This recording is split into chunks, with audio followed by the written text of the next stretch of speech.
Ahora que sabemos cómo se modula en frecuencia, vamos a analizar cómo es un transmisor de frecuencia modulada.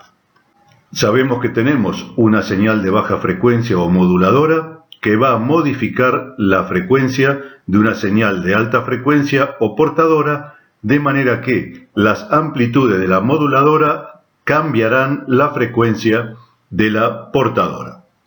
El componente electrónico fundamental para realizar esto es el varactor. Aquí pueden ver fotos de dos modelos de varactores, los clásicos con sus terminales o pines largos que sirven para pasar a través de una placa y soldarlos del otro lado, y los de montaje superficial que se caracterizan por ser más pequeños, más livianos, más modernos y que se sueldan directamente apoyados sobre la placa sin necesidad de perforaciones. Un varactor sabemos que es un diodo, y un diodo, recordamos, estaba formado por dos materiales semiconductores distintos, un material tipo N y un material tipo P. Al juntar ambos materiales, por el solo hecho de entrar en contacto, se forma una zona de barrera o juntura donde los electrones del material N serán atraídos por el material P y comenzarán a atravesar esa zona de juntura. De igual manera, la ausencia de electrones o cargas positivas, agujeros o lagunas del material P serán atraídos por la carga negativa del semiconductor N y comenzarán al mismo tiempo a atravesar la zona de juntura. Esto producirá una zona de cargas negativas del lado del material P y una zona de cargas positivas del lado del material N. Estas cargas, que se llaman portadores minoritarios, son las que evitan que más electrones pasen, porque cuando un electrón intenta pasar esta juntura se encuentra con una zona negativa que lo va a rechazar. Lo mismo ocurre con los agujeros o lagunas del material P. Cuando intentan pasar hacia el material N, se encuentran con una zona positiva que los rechaza, evitando que pasen a través de esa juntura. Esa juntura se puede medir como una diferencia de potencial que, dependiendo de las características constructivas del diodo, variará entre 0,2, 0,3 hasta 1,2, 1,3 volts. Si a este diodo lo polarizamos en forma inversa, es decir, el material P o semiconductor P del lado negativo de la batería y el semiconductor N del lado positivo de la batería, lo que va a ocurrir es que los agujeros o lagunas con carga positiva del material P serán atraídos por el terminal negativo de la batería. Lo mismo ocurre con los electrones o cargas negativas del material N, que serán atraídos hacia el terminal positivo de la batería. Eso equivale a que esta zona, la zona de juntura, se ensanche.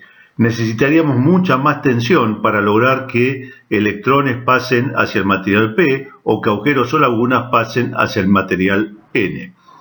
Por ese motivo, cuando el diodo está polarizado en inversa, no circula corriente mayoritaria y la única corriente que circula es sumamente pequeña, producto justamente de las cargas o portadores minoritarios que están en la juntura. Sabemos también que un capacitor es un componente formado por dos placas conductoras, representadas aquí por estos segmentos negros, que tienen una superficie determinada, separadas por una distancia determinada y con algún tipo de material aislante entre ambas placas, que puede ser aire, cerámica, vidrio, porcelana, óxido de tantalio, material electrolítico, etc.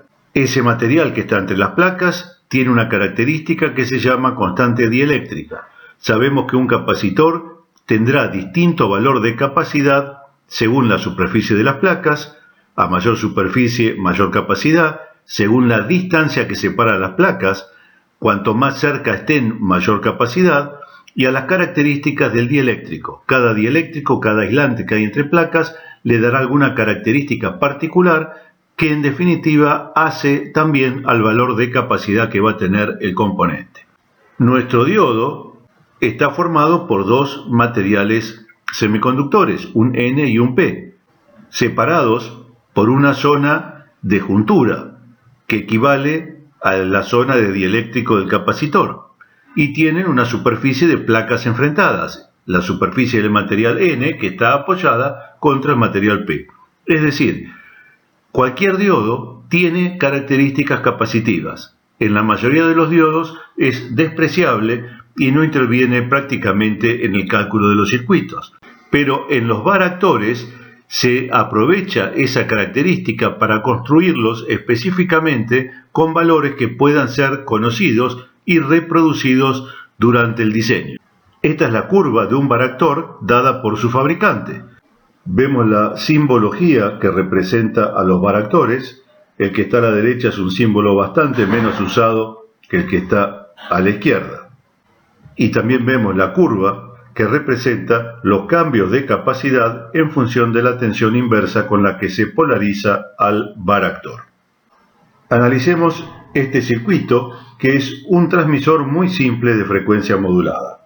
Tenemos una etapa que corresponde a la de audiofrecuencia, una etapa que corresponde a la radiofrecuencia, que es toda la que está aquí arriba. Vamos a verlas por separado. En la etapa de audiofrecuencia tenemos en primer lugar un micrófono. A ese micrófono le van a llegar vibraciones mecánicas del aire que van a transformarse en una señal eléctrica. Ya sabemos que eso puede lograrse simplemente poniendo una bobina de núcleo variable, es decir, que el núcleo se mueva en función de la vibración mecánica del aire, o un capacitor donde una de las placas se mueva también siguiendo las vibraciones mecánicas del aire.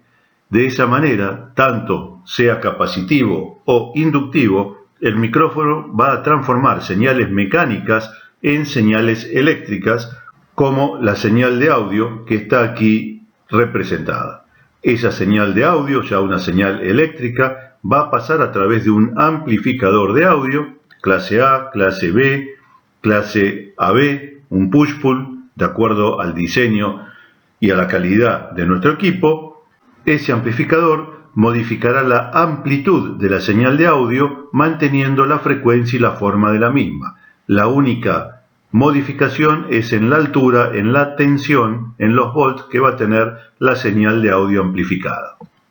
Para que funcione el amplificador de audio y el micrófono y los circuitos asociados, tendremos una fuente de alimentación. Esa fuente de alimentación, en corriente continua, no debe actuar sobre los circuitos de radiofrecuencia que están hacia la izquierda. Por lo tanto, pondremos este capacitor que tiene una reactancia capacitiva que es la inversa de 2pi por la frecuencia por la capacidad. Sabemos que en corriente continua la frecuencia es 0, por lo tanto esta ecuación quedará 1 sobre 0, sabemos que eso da infinito y nos está indicando que un capacitor se opone en forma completa a la circulación de corriente continua. Esto hace que el capacitor separe perfectamente el circuito de audiofrecuencia del circuito de radiofrecuencia. Por otra parte, hay señales de frecuencias elevadas que podrían generarse en la etapa de radiofrecuencia e ingresar a través del capacitor, que le va a ofrecer una baja reactancia capacitiva, y distorsionar las señales en el amplificador, llegar incluso a la fuente de alimentación y producir averías en la misma o al micrófono. Por lo tanto, se agrega esta bobina, indicada como RFC, es Radio Frequency Choke, es decir, choque de radiofrecuencia, bobina de radiofrecuencia, que lo que va a hacer es ofrecer una elevada reactancia inductiva a frecuencias altas, de manera que las frecuencias bajas de audio van a pasar a través de esta bobina como si fuera un simple cable, pero las frecuencias altas que están generadas en las etapas de radiofrecuencia no podrán pasar hacia el lado. Supongamos que tenemos una fuente de alimentación de 3 volts, de manera que en este punto de esta resistencia variable, de este potenciómetro, tenemos 3 volts, en el otro extremo tenemos 0 volts. Vimos que a través del choque de radiofrecuencia, a través de esta bobina, va a ingresar la señal de audiofrecuencia que va a ver a esta bobina como un simple cable con muy baja reactancia inductiva, por lo tanto la señal pasará sin inconvenientes. Pero ¿qué pasa con este potenciómetro, con esta resistencia variable. Si el cursor está en el extremo izquierdo, en este punto tendremos 3 volts de corriente continua. Si el potenciómetro tiene el cursor totalmente del lado derecho, este punto estará a 0 volts, a masa.